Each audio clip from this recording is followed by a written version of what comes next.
హరిహర వీరమలులో ఆ సీన్స్ అన్ని డిలీట్. కొత్త వర్షన్ ఎంత నిడివితో వస్తోంది. పవన్ కళ్యాణ్ ఫ్యాన్స్ ఎప్పుడెప్పుడా అని ఎంతో ఆసక్తిగా ఎదురు చూసిన సినిమా హరిహర వీరమల్లు భారీ అంచనాల మధ్య జూలై 24న విడుదలైన విషయం తెలిసిందే. ఈ సినిమాకి మంచి ఆదరణే లభించింది. ఈ క్రమంలో హైదరాబాద్లో సక్సెస్ మీట్ నిర్వహించింది చిత్ర యూనిట్.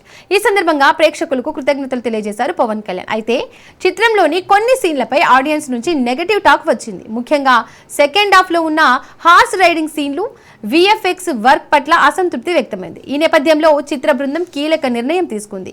కొన్ని సన్నివేశాలను కట్ చేస్తూ నిడివిని తగ్గించారు. సెకండ్ హాఫ్ లోని హార్స్ రైడింగ్, తోడేలు తదితర సీన్లను పూర్తిగా తొలగించారని సమాచారం. ముఖ్యంగా కోహినూర్ వజ్రం కోసం జర్నీకి సంబంధించిన భాగాలను కట్ చేసినట్టు తెలుస్తోంది. మొత్తం మీద సినిమాకు 2 గంటల 42 నిమిషాల నిడివి ఉండగా ఇప్పుడు దాన్ని 2 గంటల 22 నిమిషాలకు ట్రిప్ చేశారు. ఈ మార్పులతో గురువారం రాత్రి నుండే అన్ని థియేటర్లలో షోస్ నడిచాయి. ఇక మూవీకి మంచి రెస్పాన్స్ వస్తున్న నేపథ్యంలో సక్సెస్ మీట్ ఏర్పాటు చేయగా ఈ ఈవెంట్లో పవన్ కళ్యాణ్ మాట్లాడుతూ social media trolls, negative comments ను పట్టించుకోవద్దని తెలిపారు. విమర్శలు వస్తే మన స్థాయిని గుర్తు చేస్తున్నట్టే అని అభిప్రాయపడ్డారు. విమర్శలను ఎదుర్కొని అభిమానుల జోష్ను పెంచేలా మాట్లాడారు. జీవితం ఆనందంగా గడపాలి అనే సందేశం కూడా ఇచ్చారు.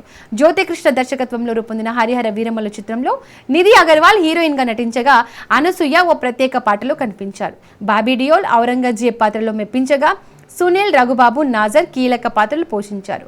నిర్మాత ఏఎం రత్నం ఈ మూవీకి సమర్పించారు. కీరవాణి అందించిన సంగీతం సినిమాకి స్పెషల్ అట్రాక్షన్ అయింది. ప్రస్తుతం కొత్త ఎడిటెడ్ వర్షన్ థియేటర్లలో ప్రదర్శితమవుతున్న నేపథ్యంలో ప్రేక్షకులకి ఇది ఒక విధంగా కొత్త అనుభూతి ఇవ్వనుందని అంటున్నారు.